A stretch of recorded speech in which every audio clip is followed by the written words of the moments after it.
While I was at Nellis Air Force Base from '65 until '67, I spent more than 2 of those years out on the Nellis gunnery ranges as the range weather observer.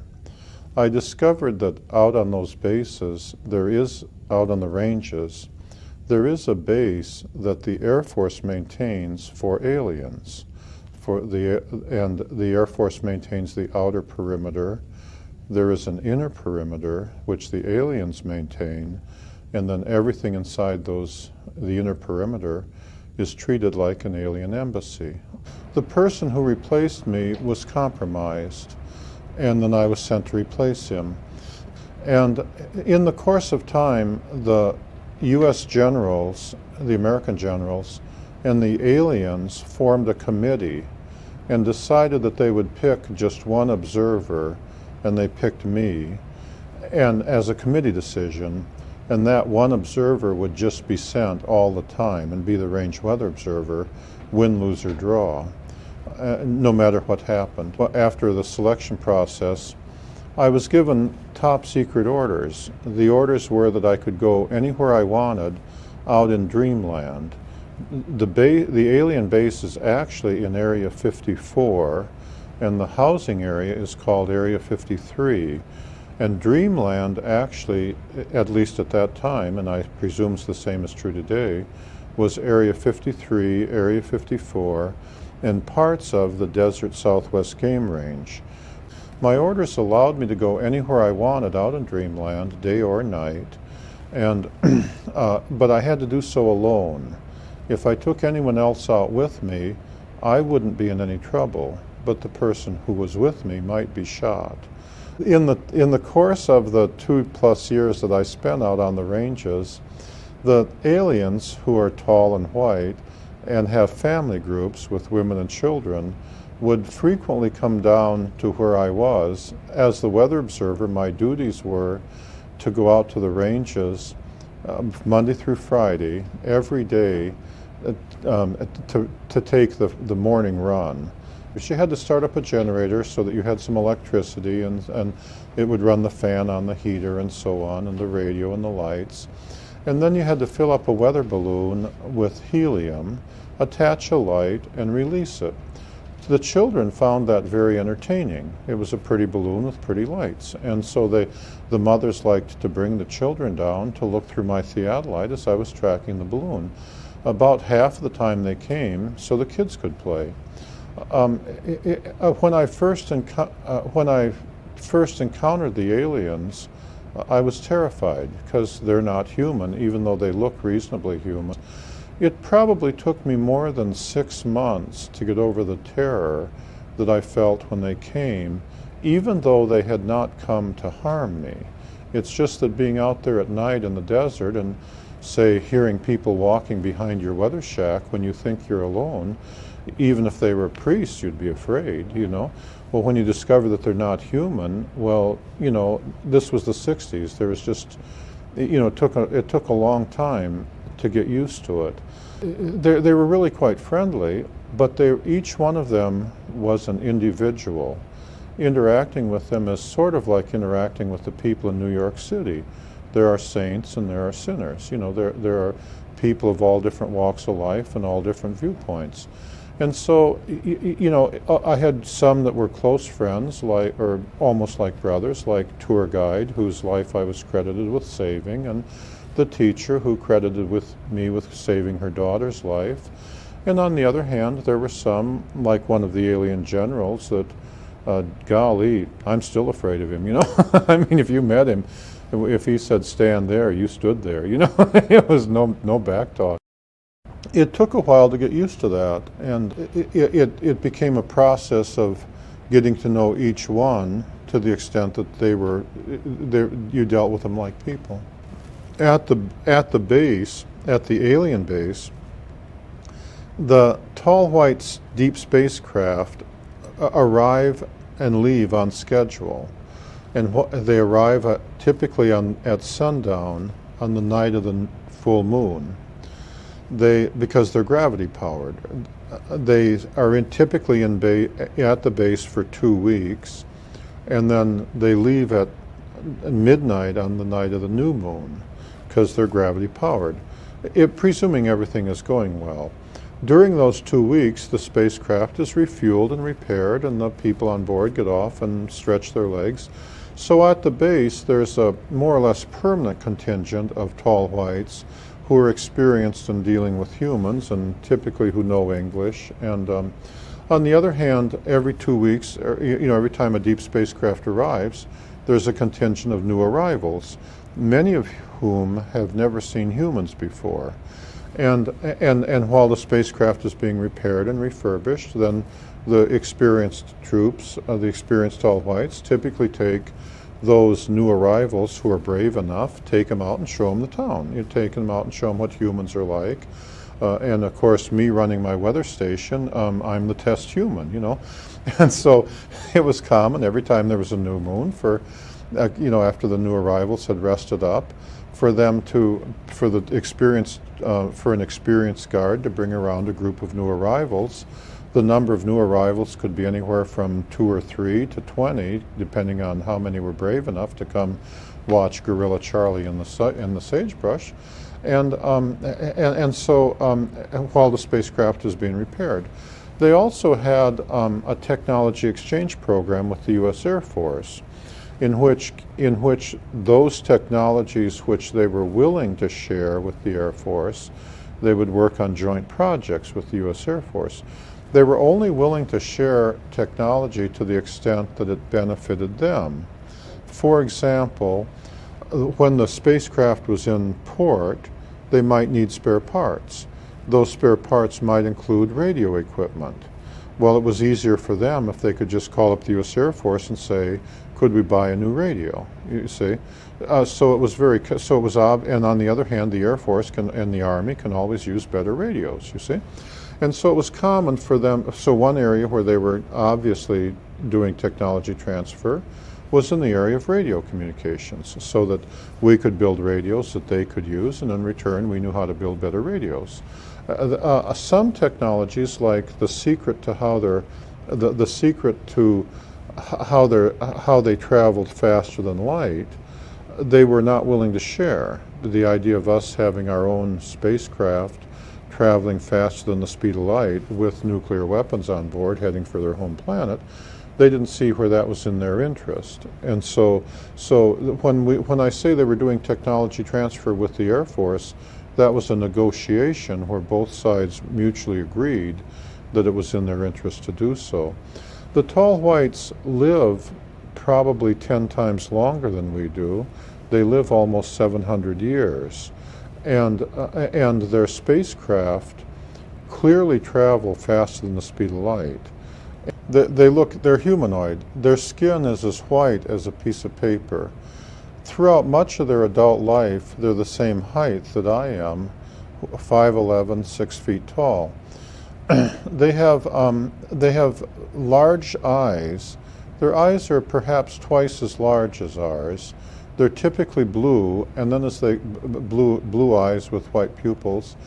Although when they get older, especially the men, their eyes take on a pink shade. Their eyes stretch further around the sides of their head than human eyes do, and their ears and their noses are only about half the size of human ears and noses, and their ears lay back along the side of their head more than a human does. Their lips are not as prominent as humans, and they don't have teeth. They just have ridges because they're plant eaters. They don't eat meat. They have much less hair than we do. They don't have any hair on their arms, and the men don't have beards. On their head, they have only about half as much hair as humans, and their hair is so thin and transparent that they appear to be platinum blonde. Okay, sometimes when they keep their hair cut short, sometimes they don't appear to have hair because it's so thin. They're much frail. They're built. Their body structure is more frail than ours.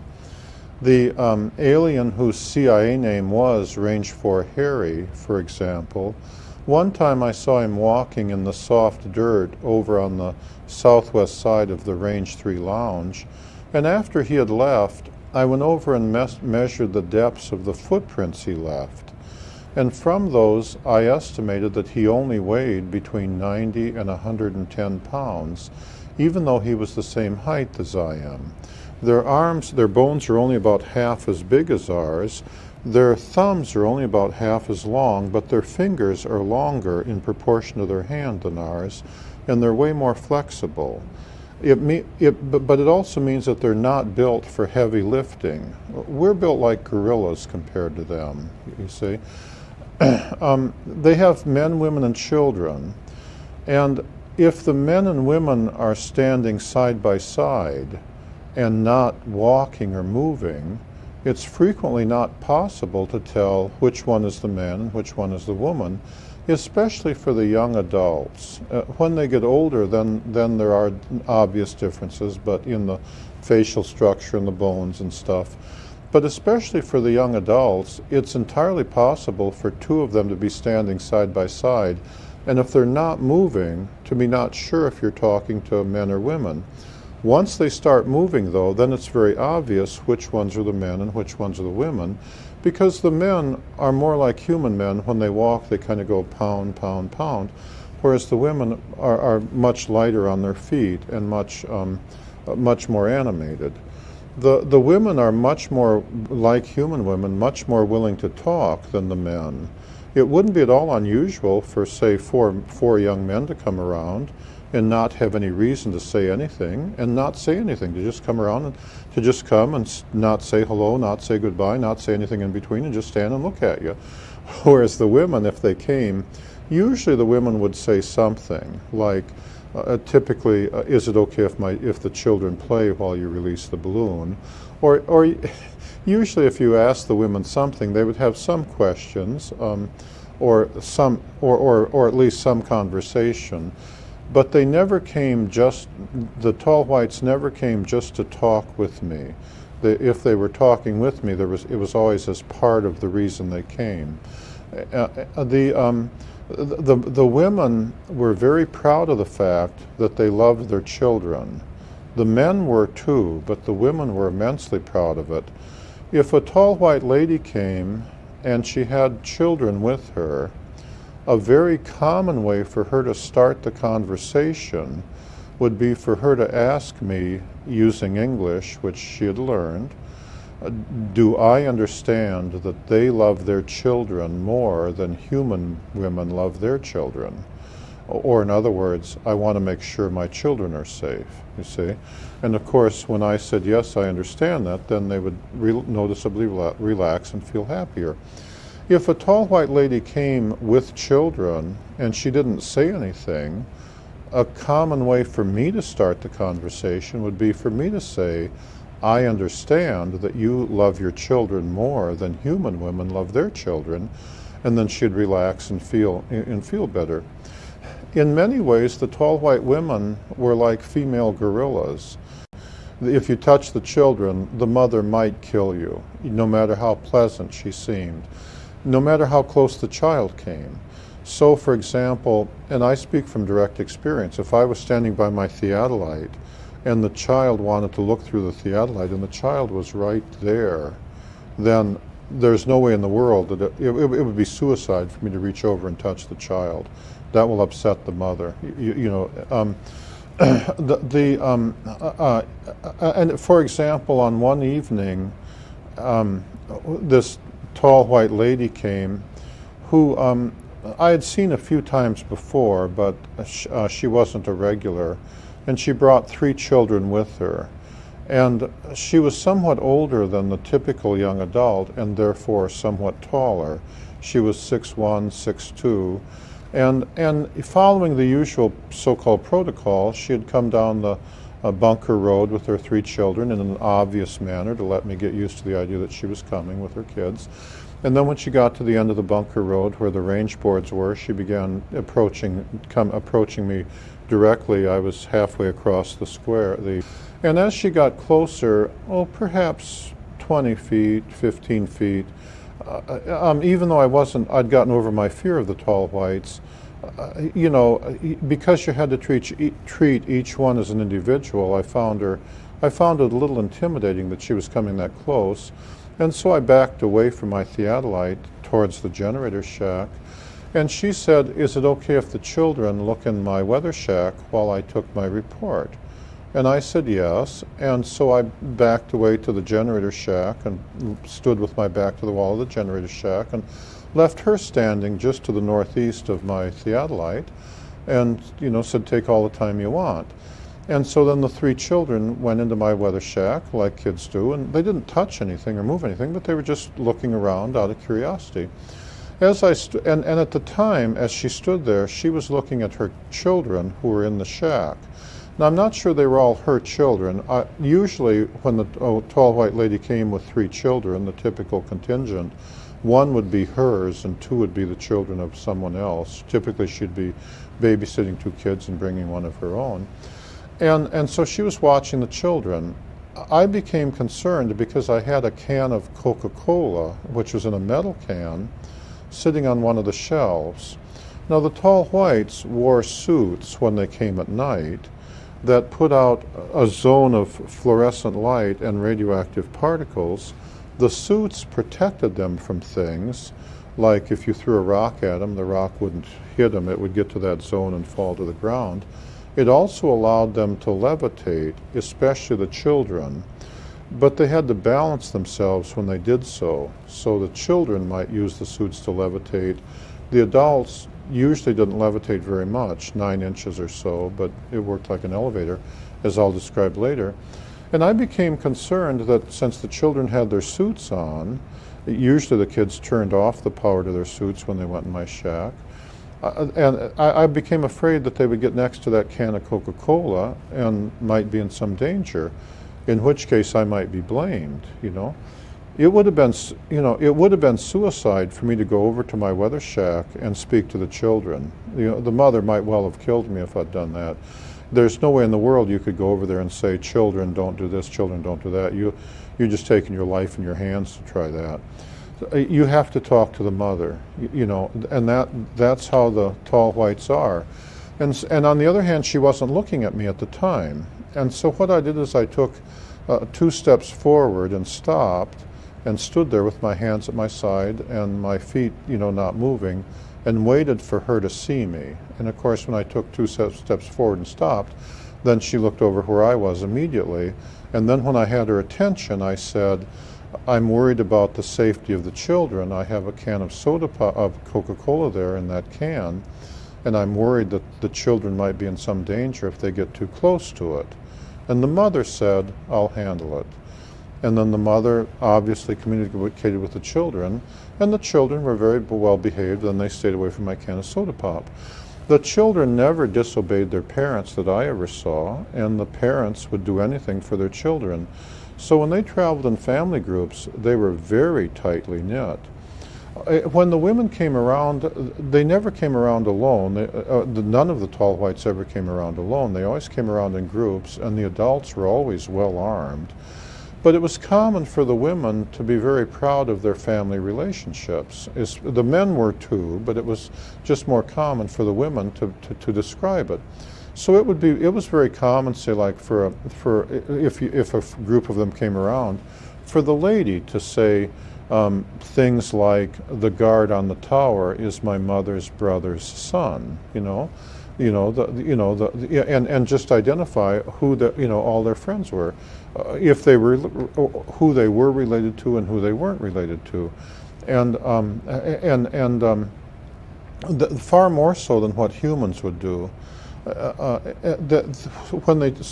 They did more than just travel in family groups. They appeared to maintain very tightly knit family relationships. The tall whites live approximately 10 times longer than humans live. And they don't age the way we do. When they get throughout most of their adult life, as I said, they're about our height. 5'10", 5'11", 6 feet. But then when they get equivalent in age to a human who's perhaps 39 or 40 years old, and for them that's perhaps 400 years old. Then they start growing again, and as instead of aging the way we do, as they grow older, they go through several more growth periods. This is not necessarily good for them because only their bones and muscles grow. Their internal organs don't grow in proportion. Pretty soon they get very tall, 8.5 feet tall, but their organs aren't able to support their body. So as they get taller, they become more fragile.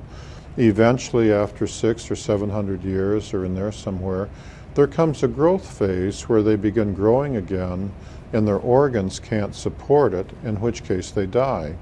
Usually by the time they get to be 8 feet tall, they're fragile, and usually aliens that tall are accompanied by younger adults to steady them.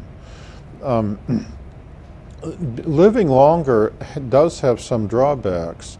For one thing, their bodies do not heal as quickly as ours. If they break a leg, and they're very fragile, so they break easy, it may take their bones 5 Earth years to heal. Whereas, as you know, a young person, when I was young, if I broke a leg, could heal up in, I don't know, a few weeks or so. I'm not a medical doctor, but would heal up much faster. Cuts and scratches, for example, when I was young one time, for example, and I was out on the ranges, one day I scratched myself in a very ordinary fashion in the morning. By the afternoon it had already healed up nicely, and by the next day I'd almost forgotten about it. The next day a group of tall whites came around with the experienced tall white and some young arrivals, and they were very impressed that my body had already healed. For them that would have taken several weeks to have healed up like that.